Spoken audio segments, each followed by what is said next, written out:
எல்லாருக்கும் வணக்கம். எப்படி இருக்கீங்க? இன்னைக்கு நாம வந்து வெஜிடபிள் நூடுல்ஸ் எப்படி வைக்கிறதுன்னு பார்க்க போறோம். இங்கே நான் வந்து வெஜிடபிள் ஹக்கா நூடுல்ஸ் வச்சிருக்கேன். இது வந்து நம்ம இந்த மசாலாவுமே இல்லாம நம்ம பண்ண போறோம். ஓகே, முதல்ல அதை எப்படி ப்ரிப்பேர் பண்ணலான்னு பார்த்துக்கலாம். இந்த பெரிய பாக்கெட்டில் வந்து 4 பாட்டாக நூடுல்ஸ் வச்சுருப்பாங்க. இப்போ உங்கள் வீட்டில் 2 அடல்ட்ஸ் 2 கிட்ஸ் இருந்தீங்கன்னா அதில் 3 போர்ஷனாக நீங்கள் யூஸ் பண்ணாலே போதும்.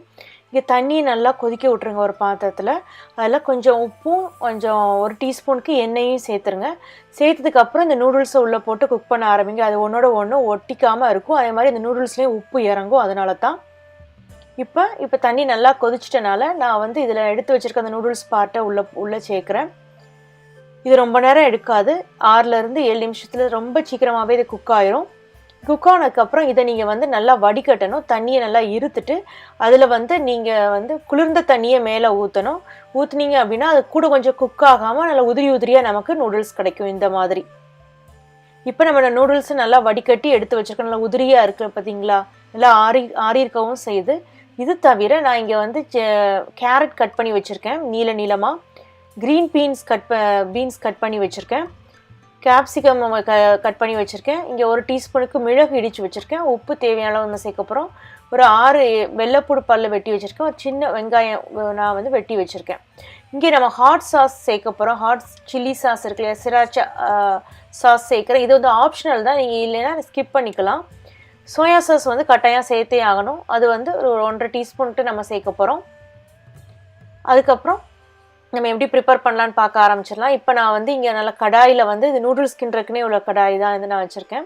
இந்த இரும்பு கடாயில் முதல்ல எண்ணெயை வச்சு சுட வைக்க ஆரம்பித்ததுக்கப்புறம் நான் இங்கே க்ரீன் பீன்ஸை போட்டு முதல்ல வதக்கினேன். ஏன்னா பீன்ஸ் குக் ஆகிறதுக்கு கொஞ்சம் டைம் எடுக்கிறனால அது நல்லா வதங்கினதுக்கப்புறம் நான் எடுத்து வச்சுருக்கேன் கேரட்டையும், அதுக்கப்புறம் வெள்ளைப்பூடு, ஆனியன் நம்ம கட் பண்ணி வச்சுருந்தோம் இல்லையா, அந்த ஆனியனையும் போட்டு லைட்டாக நம்ம வதக்கிடலாம். இது வந்து ரொம்ப வதங்கணும் இல்லை, இந்த நம்ம கொஞ்சம் க்ரன்ச்சியாக இருந்தால் ரொம்ப நல்லா டேஸ்ட்டாக இருக்கும் நம்ம சாப்பிடும் பொழுது.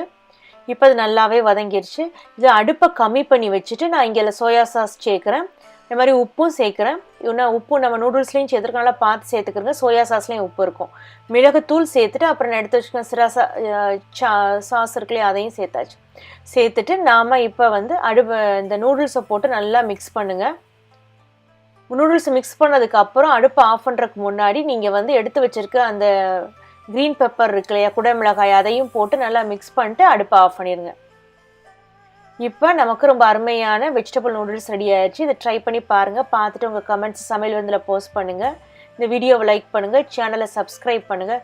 கூடவே பெல் சிம்பிளை நீங்கள் கிளிக் பண்ணிங்கன்னா அப்டேட் பண்ணுற வீடியோஸ் உடனே பார்க்கலாம். நம்ம இன்னொரு வீடியோவில் சந்திக்கலாம். நன்றி, வணக்கம்.